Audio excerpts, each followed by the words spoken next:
For nearly 2 decades, David Walliams was one of the most recognizable faces on British television. He built a career out of being lovable and larger than life, first as a wildly popular sketch comedian, then as a best-selling children's author, and finally as the cheeky, warm-hearted judge on Britain's Got Talent. Millions of families grew up watching him crack jokes on Saturday night television and reading his books at bedtime. For a long time, that image seemed untouchable. But in the last few years, that reputation has unraveled piece by piece. A leaked recording, a string of resurfaced controversies, a lawsuit, and finally the loss of his publishing deal have all reshaped how the public sees him. This is the story of how one of Britain's biggest entertainers went from a beloved household name to a cautionary tale, and why, for now at least, his comeback looks far from certain. David Edward Walliams was born on the 20th of August, 1971, in Wimbledon, London. He grew up in Banstead, Surrey, the son of a London transport engineer and a laboratory technician. It was, by most accounts, an ordinary suburban upbringing. He attended Collingwood Boys' School and later Reigate Grammar School before going on to study drama at the University of Bristol, graduating with a degree in the subject in 1992.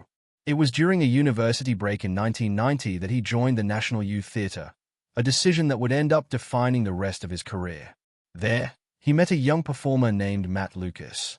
The two clicked instantly, and although they wouldn't work together again for another year, that meeting planted the seed for one of the most successful comedy partnerships in British television history. Around this time, he also changed his stage name from David Walliams to David Walliams, simply because another member of the Actors Union already held the name he was born with.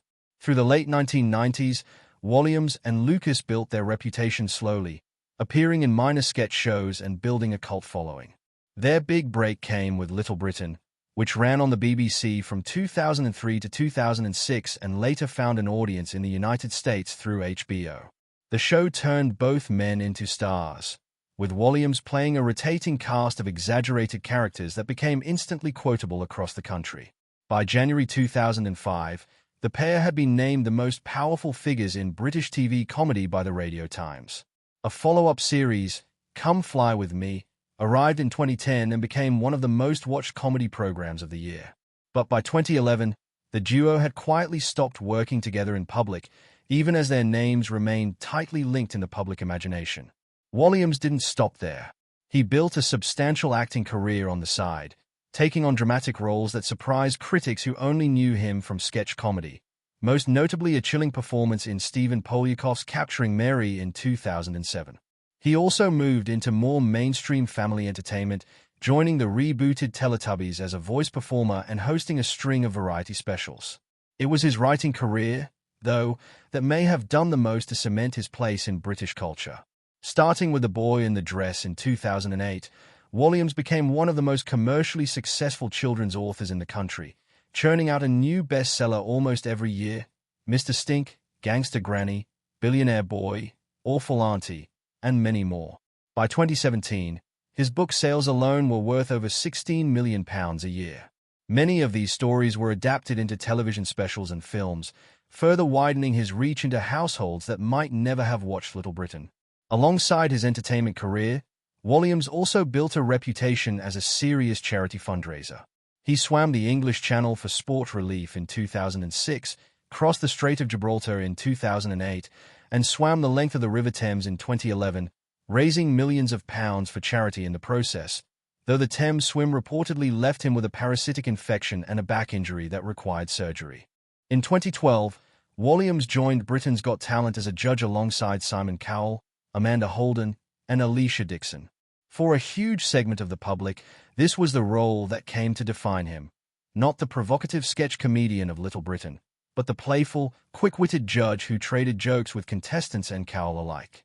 He won Best Judge at the National Television Awards multiple times during his run on the show, and the role gave him a far more family-friendly image than much of his earlier work. By all appearances, Walliams had become something bigger than a comedian.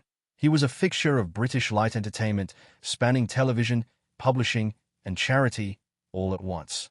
Even at the height of his fame, though, some of Walliams' earlier work had already drawn serious criticism. One of the most controversial examples was a recurring sketch performed during Little Britain's live tours, in which Walliams played a predatory former children's entertainer who would pull volunteers on stage, physically manhandle them, and simulate sexual acts, often with young men among the volunteers. The sketch drew condemnation from gay rights campaigners, including the activist Peter Tatchell, who described it as crossing a line into the sexual humiliation of young men.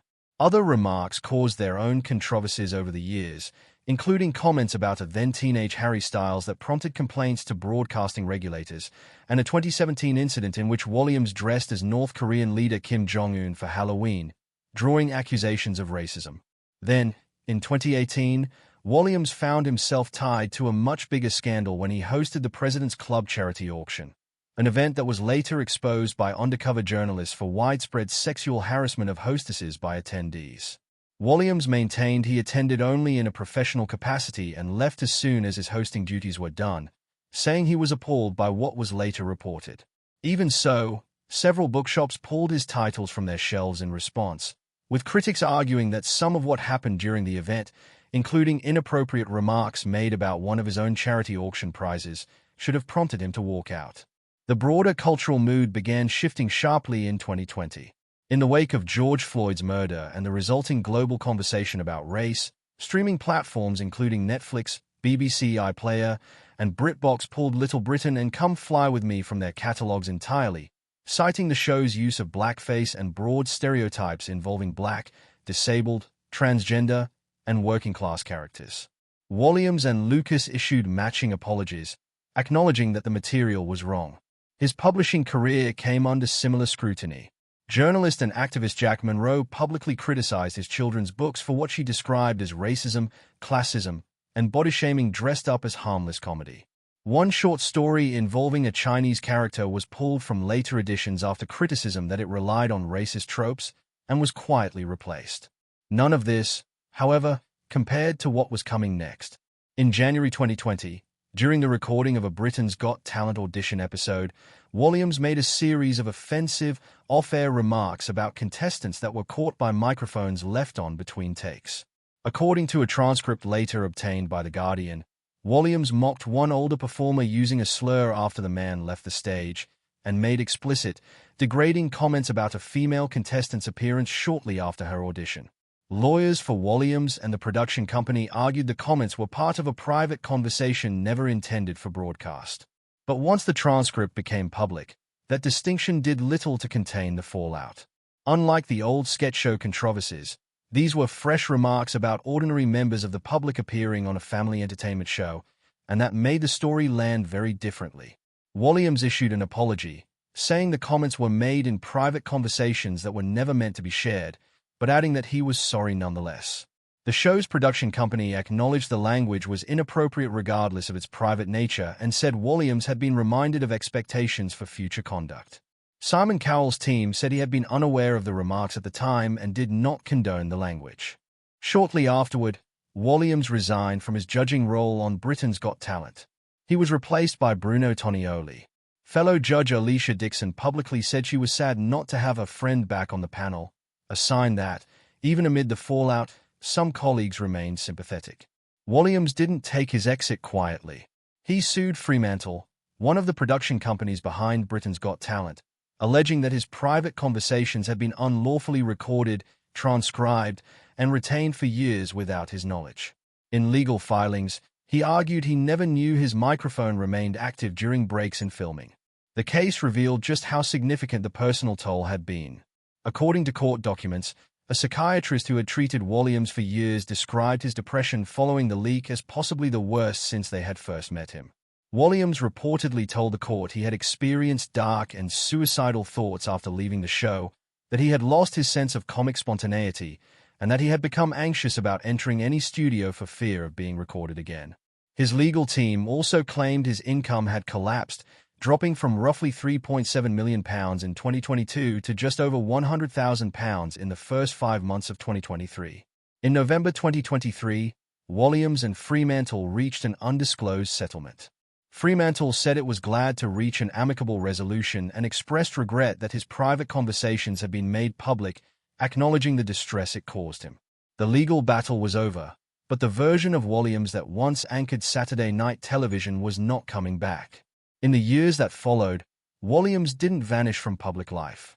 He kept publishing children's books, including Codename Bananas, Spaceboy, Robodog, and Astrokimp, and remained active on social media and in occasional interviews. In one appearance on ITV's Lorraine in 2024, he spoke candidly about being briefly detained by Italian authorities over an expired passport, joking that he'd used the time in custody to keep writing. He also spoke more openly about his identity around this time, describing himself as bisexual and saying he might identify as non-binary if he were younger, while affirming his connection to gay culture. When asked about Britain's Got Talent continuing without him, he was notably diplomatic, saying he simply hadn't had much chance to watch it and was enjoying being creative again. But the public rehabilitation many might have expected never fully materialized. And in 2025, a new wave of trouble arrived, this time hitting the part of his career that had, until then, remained mostly untouched. In 2025, reports emerged that HarperCollins had ended its publishing relationship with Walliams following an internal investigation into allegations of inappropriate behavior toward junior female staff. According to reporting on the matter, one employee who raised concerns reportedly left the company after receiving a settlement, and the publisher had introduced measures limiting Walliams' direct contact with certain staff members, including requiring employees to attend meetings with him in pairs. HarperCollins confirmed that, under new leadership, it had decided not to publish any further titles by Walliams, though the company declined to detail the specific reasons publicly, citing employee well-being and the confidentiality of internal matters. Walliams strongly denied any wrongdoing through a spokesperson, stating he had never been informed of any allegations or investigation by the publisher and was seeking legal advice. Other institutions followed suit. Reports indicated the BBC had no further projects planned involving Walliams, and footage said to show him behaving inappropriately during the filming of a Christmas special reportedly would not be broadcast. He was also dropped from a major children's book festival lineup, and by 2026, reports suggested he had lost his remaining charity ambassador roles, including with the Children's Trust, as organizations distanced themselves from the ongoing controversy. It's important to be clear about what has, and hasn't, actually happened to David Walliams. Despite sensational headlines circulating online claiming he has been sentenced or is facing imprisonment, there is no credible evidence that Walliams has been convicted of any crime or sentenced by any court. What has happened is a steady erosion of professional relationships, the end of his run on Britain's Got Talent following the leaked comments scandal, a settled lawsuit over how those comments were recorded, and the loss of his publishing contract following an internal investigation whose full details have not been made public. Taken together, these events mark a dramatic fall for someone who was once considered one of the safest, most bankable names in British entertainment. Whether that fall proves permanent is still an open question. Public opinion in the entertainment industry can shift, and past scandals involving other celebrities have sometimes faded with time. But for now, the doors that once opened easily for David Walliams, publishing deals, television specials, charity partnerships, appear to be closing one by one. So the question worth asking isn't whether he's been sentenced, because he hasn't. The real question is whether the public and the industry are willing to give him a way back, or whether the David Walliams era of British entertainment has simply come to an end.